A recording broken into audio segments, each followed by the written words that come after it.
கோப்பம் பிடிக்க போலீஸ் வச்சிருக்கான் பாருங்க, அதுக்கு தான் அந்த சக்தி இருக்கும். இவன் வருதுக்கு முன்னாடி நாய் வந்துடுச்சு, ரூட்டெல்லாம் தெரிஞ்சு வச்சுட்டு அப்படி வந்துச்சு.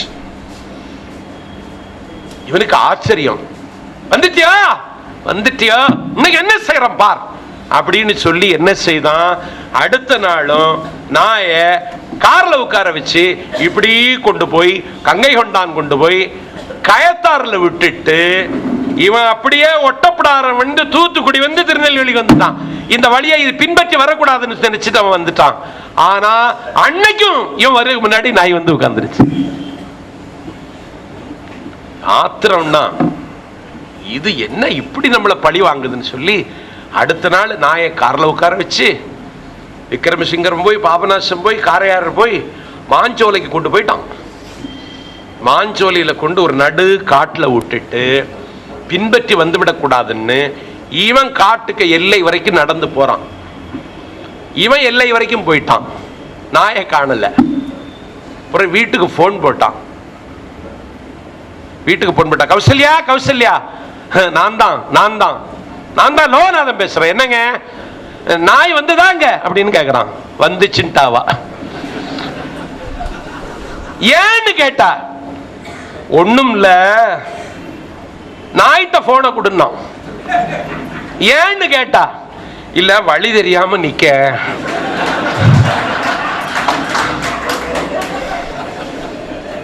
நாய்ட்ட தான் கேட்கணும்னா.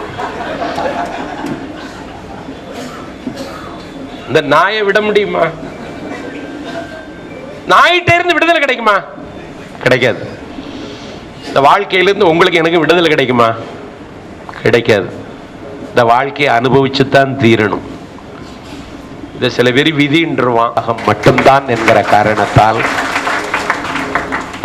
இந்த ஆயுள் காப்பீட்டு கழகத்தில் இந்த நாட்டு மக்களை அங்கமாக்கி இந்த சமூகத்திற்கு தொண்டாற்றுகின்ற வரலாற்று கடமையை செய்து வருகிற உங்களுக்கு வானம் எட்டும் தூரமாக இருக்க வேண்டும்.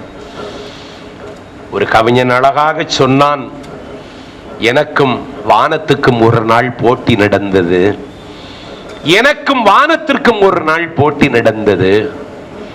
நான் புன்னகையை எடுத்து வைத்தேன், வானம் வைகரையை எடுத்து வைத்தது. நான் கண்ணீரை எடுத்து வைத்தேன், வானம் மழையை எடுத்து வைத்தது. நான் வியர்வையை எடுத்து வைத்தேன், வானம் நட்சத்திரத்தை எடுத்து வைத்தது.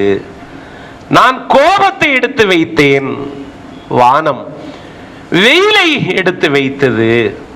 நான் காதலை எடுத்து வைத்தேன், வானம் நிலவை எடுத்து வைத்தது. நான் எண்ணங்களை எடுத்து வைத்தேன், வானம் மேகங்களை எடுத்து வைத்தது. நான் எழுத்தை எடுத்து வைத்தேன், வானம் மின்னலை எடுத்து வைத்தது. நான் பேச்சை எடுத்து வைத்தேன், வானம் இடியை எடுத்து வைத்தது. நான் கவிதையை எடுத்து வைத்தேன், வானம் வானவில்லை எடுத்து வைத்தது. நான் உறக்கத்தை எடுத்து வைத்தேன், வானம் இருளை எடுத்து வைத்தது. நான் சந்தேகத்தை எடுத்து வைத்தேன், வானம் கிரகணங்களை எடுத்து வைத்தது. நான் பெருமூச்சை எடுத்து வைத்தேன், வானம் புயலை எடுத்து வைத்தது. நான் புது புது லட்சியங்களை நோக்கி என்னுடைய பாதங்களை எடுத்து வைத்தேன், வானம் தோற்றது என்றான் கவிஞன்.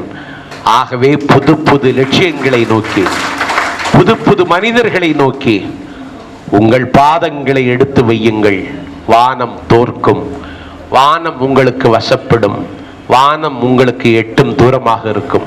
கண்ணில் தெரிகிற வானம் இந்த மண்ணில் நிச்சயமாக உங்களுக்கு தெரியும். அந்த நாளை உருவாக்க இந்த நாளில் நீங்கள் சபதம் ஏற்றுக் கொள்ளுங்கள். என் பேச்சு அதற்கு ஏதாவது ஒரு வகையில் உங்களுக்கு உந்துதலாக இருந்தால், உங்களுக்கு ஏணியாக இருக்குமானால், ஏதாவது ஒரு வகையில் உங்களை அது பாதித்திருக்குமானால், அது எனக்கு வாழ்நாள் முழுவதும் எனக்கும் மகிழ்ச்சியை தரும் என்பதை பதிவு செய்து, ஒரு நல்ல பேச்சாளன் இவன் இன்னும் கொஞ்ச நேரம் பேச மாட்டானா என்று கேட்பவர்கள் நினைக்கிற நேரத்தில் பேச்சை முடித்துவிட வேண்டும் என்று விதி இருக்கிறது. அந்த விதியை பயன்படுத்தி நான் நல்ல பேச்சாளன் ஆகவே முடிக்கிறேன். நன்றி, வணக்கம்.